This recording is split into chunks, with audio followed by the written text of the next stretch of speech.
मस्जिद मेरी तू घटावे मैं क्यों तोड़ा मंदिर नूं आजा दोवें बह के पढ़िए एक दूजे दे अंदर। ਜਦੋਂ ਤੋਪ ਨੇ ਗੋਲਾ ਸੁੱਟਿਆ टहनियां तो फुल डिग पे। सिविल सोसाइटी और निहत्ते और मासूम शहरियों के ऊपर अटैक करना ये बुज़दिलाना अमल है। ये इजराइल कर सकता है, ये इंडिया कर सकता है। छुटकारा चाहते हैं, हमारे भी छोटे छोटे बच्चे हैं। इंडिया जो भी ये ड्रोन हमले कर रहा है ये अपनी बुज़दिली शो कर रहा है, इसके अलावा कुछ नहीं। हम सिर्फ अमन चाहते हैं। ये जो मासूम जाने पे जा रही हैं हमें दुख होता है, यकीन करें। इंडिया को मुंह तोड़ जवाब दें और हमारे जो मासूम शहरी जो शहीद हुए उनका जवाब लिया जाए। इस वक्त शायर और अदीब प्रेस क्लब के बाहर अपना पुरअमन तरीके से प्रोटेस्ट रिकॉर्ड करवा रहे हैं। जो भारत ने बोंडी हरकत की है, पहले रात के अंधेरे में हमला किया 6 जगह पर और अब दिन के उजाले में मुख्तलिफ जगह पर ड्रोन गिरा रहा है। आए चलते हैं, शहरियों से बातचीत करते हैं। छुटकारा चाहते हैं, हमारे भी छोटे छोटे बच्चे हैं। सामा जी, आप मुझे ये बताइएगा, पहले तो रात के अंधेरे में उन्होंने अपनी मुनाफिकत दिखाई, आज दिन के रोशनी में भी उन्होंने ड्रोन गिराए, इस हवाले से आप क्या कहती? देखिए जी, मैं ये कहना चाहती हूँ कि वो इतनी बुखलट के शिकार है, मुनाफिकों की समझ आ चुकी है। और अब ये देखें कि वो डर की वजह से दिन को भी रात को भी, हालांकि उनको पता भी है कि हमारा क्या हाल होगा। इंशाअल्लाह ताला वो बुखलाहट का शिकार हो चुके हैं, उनको समझ नहीं आ रही। जैसे बावरा कुत्ता, ये बावरा कुत्ता बन गया। आप देखिए शक्ल जो है ना मोदी की बावरा कुत्ते की तरह है। तो कोई इंशाअल्लाह हमारी फौज मुझे तो बुलडॉग लगता है। बुलडॉग ही है मेरा, क्या बुली कुत्ता भी कहते हैं हम। बुली कुत्ता यह कह लें, वो बुली कुत्ता था वो जना वो किसी का ख्याल नहीं करता, वो हर बंदे को पड़ता है। बुली का हर बंदे को पता है। और ये मोदी बुली कुत्ता है, ठीक है। इस कुत्ते को जवाब देगी हमारी फौज, हम अवाम, हम अपनी फौज के साथ खड़े हैं। हमारा आखिर का कतल के लिए हाजिर हैं, हम शाना बशाना खड़े रहेंगे। और इंशाअल्लाह ताला ये जो मासूम जाने पे जा रही हैं उसी वजह से भी हमें दुख होता है, यकीन करें। आमना उल्फत मौजूद है जो कि साबिक MP हैं। इस वक्त सिविल सोसाइटी के जितने लोग मौजूद हैं और यहाँ पे बर्दाश्त ह्यूमैनिटेरियन ग्रुप की मैं खुद चेयरपर्सन हूँ और मैं यहाँ पर हम लोग प्रोटेस्ट के लिए आए हैं, क्योंकि ये एक फैक्ट है कि अमन जो है वो पूरी दुनिया के लिए ज़रूरी है। और सिविल सोसाइटी और निहत्ते और मासूम शहरियों के ऊपर अटैक करना ये बुज़दिलाना अमल है। ये इजराइल कर सकता है, ये इंडिया कर सकता है, लेकिन कोई भी ऐसा इंसान जिसमें खुदा का खौफ होगा, और जो भी ख़ास तौर से मैं समझती हूँ कि कोई मुसलमान ऐसी हरकत नहीं कर सकता। और आज पूरी दुनिया में आप अमेरिका में चले जाए, कहीं चले जाए, कोई भी शहरी ऐसा नहीं है जो इस चीज़ को पसंद कर रहा हो। ये सिर्फ और सिर्फ ऊपर बैठे हुए चंद नाम है जो कि ये इन ज़िंदगियों से खेल रहे हैं। और आज इंडिया के एनालिस्ट भी बैठ के उसको कंडेम कर रहे हैं। देखिए, इन्होंने रात के अंधेरे में 9 हमारे टारगेट्स किए, वहाँ पे इन्होंने कहा कि जी ये दहशतगर्दी के कैंप है। अच्छा, हमारी फ़ौज ने क्या किया? हमारी फ़ौज ने जाके उनके वो जो जहाज़ थे राफेल उनको गिराया। उनकी टेरिटरी के भाव बिकेंगे। उनकी टेरिटरी में ही जाके उनके 5 जहाज गिरा दिए। और जी बात लंबी हो जाएगी, शो का टाइम शॉर्ट होता है। रात के अंधेरे में उसने आकर हमला किया और हमारे जवानों ने राफेल गिरा दिए, उस हवाले से आप क्या कहेंगी? और आप एक नारा लगा रही हैं कि हमें जंग नहीं चाहिए, अमन चाहिए, इसका क्या मकसद है? देखिए, रात के अंधेरे में उन्होंने बुज़दिलाना कार्रवाई की और उन्होंने उठा के नहते बेगुनाह शहरियों के ऊपर मिसाइल दागे। ये काम वो कर सकते हैं या इजराइल कर सकता है, ये काम हम नहीं कर सकते। उसके जवाब में हमने क्या किया? हमने जाके उनके एयरफोर्स के राफेल जहाज़ों को मार गिराया, ठीक है, उनकी अपनी टेरिटरी में मार गिराया। और अल्लाह के हुक्म से कबाड़िए खरीदेंगे राफेल इंशाल्लाह। और वहाँ पे उनकी तमाम फोर्सेस की मौजूदगी में गिराया और वो कुछ भी नहीं कर सके। ये होता है जवाब। क्यों?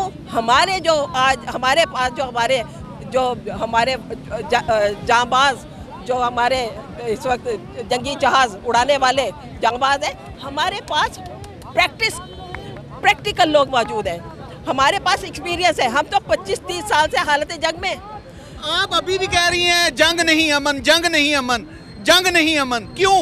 इसलिए कि जंग से हासिल वसूल क्या होगा? इंडिया में हमने तो नहीं किसी निहत्ते के ऊपर, किसी सिविल सोसाइटी के ऊपर, किसी आम आदमी के ऊपर हमने तो कोई अटैक नहीं किया, लेकिन उन्होंने किया।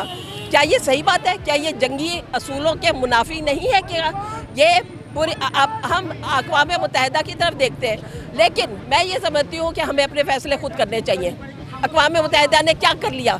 बड़े बड़े सुपर पावर्स ने क्या कर लिया? जब गजा के अंदर इतने इजरायली अटैक हो रहे थे, हमें अपने फैसले अब खुद करने, अब उनके साथ देखना बंद करें। नाज़रीन, इस वक्त पंजाबी के मन्ने परमन्ने शायर बाबा नजमी साहब हमारे साथ मौजूद हैं और मैं बताता चलूँ आपकी इंफॉर्मेशन के लिए कि इंडिया में एक शहर में इनका बाकायदा तौर पर पुतला नस्ब किया गया है। ये इतने बड़े शायर हैं पंजाबी के। अस्सलाम वालेकुम बाबा जी। वालेकुम सलाम जनाब। बाबा नजमी जी, ਤੁਸੀਂ ਵੀ ਅੱਜ ਇੱਥੇ ਇਤਜਾਜ ਵਿੱਚ क्यों नहीं ਅਸੀਂ नहीं आना तो किन्ना नहीं आना?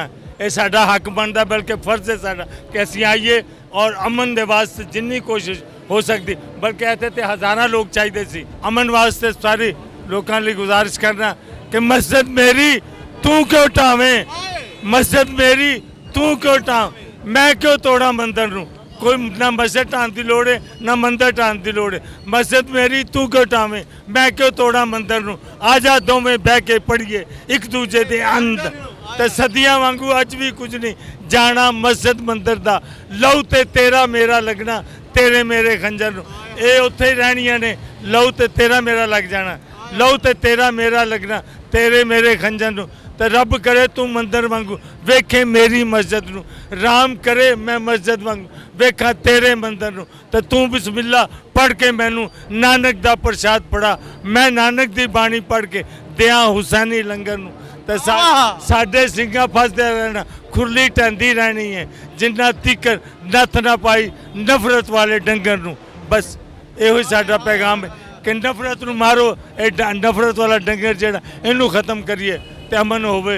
बस बाबा नजमी साहब ने क्या खूबसूरत अशार अदा किए हैं और क्या खूबसूरत पैगाम दिया है कि नफरत वाला जड़ा डंगर है, नफरत वाला जड़ा जानवर है, ओनू मारो और पहुंचोगे ਤੁਹਾਡੇ ਤੇ ਸਾਡੇ ਹੀ खून जड़े ना बहने ने, और नहीं किसी को नुकसान होना।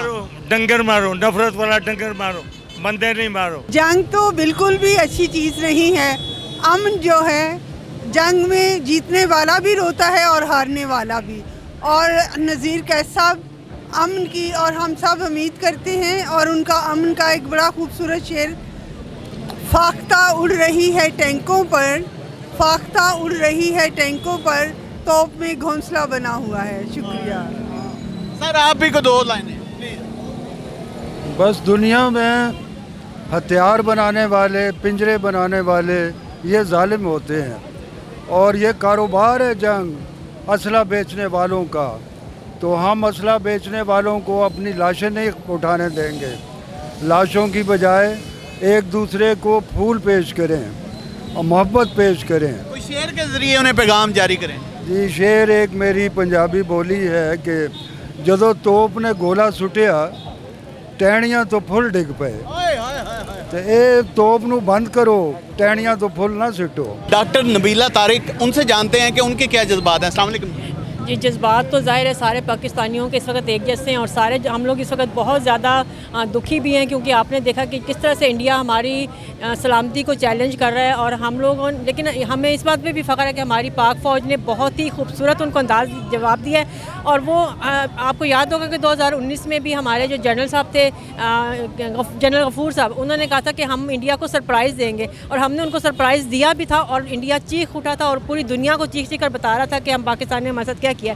तो अभी भी वो हमारे सरप्राइज़ का इंतज़ार करें। हमारी बर्दाश्त की लिमिट एक हद तक है। हम अभी तक बहुत ही सब्र का मुजाहरा कर रहे हैं, बहुत ही मोहब्बत का मुजाहरा कर रहे हैं, क्योंकि हम नहीं चाहते कि दोनों तरफ से जो है सिविलियंस का कैजुअलिटीज़ हों। लेकिन जबकि इंडिया आपने देखा कि हम जो उन्होंने यहाँ पे राफेल वगैरह भी फेंक कराए हैं और ड्रोन्स वगैरह भी है, उसमें हमारे मासूम शहरियों को उन्होंने निशाना बनाया है, और बहुत ही मासूम फूल हमारे छोटे छोटे बच्चे। मुझे ये बताएं, ये कितनी बॉन्डी हरकत है कि कभी रात के अंधेरे में वो हमला करते हैं और अभी दिन की रोशनी में सिविलियन पर ड्रोन अटैक कर रहे हैं। मैं यही कह रही हूँ कि उन्होंने हमारे सिविलियंस को निशाना बनाया। तो अब हमें जो है, हमें हमारा सब्र का पैमाना जो है लबरेज हो चुका है, और अब हमारी पाक फौज को चाहिए कि हम सब अवाम उनसे बिल्कुल रिक्वेस्ट करते हैं कि वो इंडिया को मुंह तोड़ जवाब दें, और हमारे जो मासूम शहरी जो शहीद हुए हैं उनका जवाब लिया जाए उनसे। बहुत शुक्रिया। डॉक्टर साहबा ने हमें बहुत ही अच्छा जो कमेंट्स पास किए हैं, और इनका कहना ये है कि हमारा अब सब्र का पैमाना लबरेज हो चुका है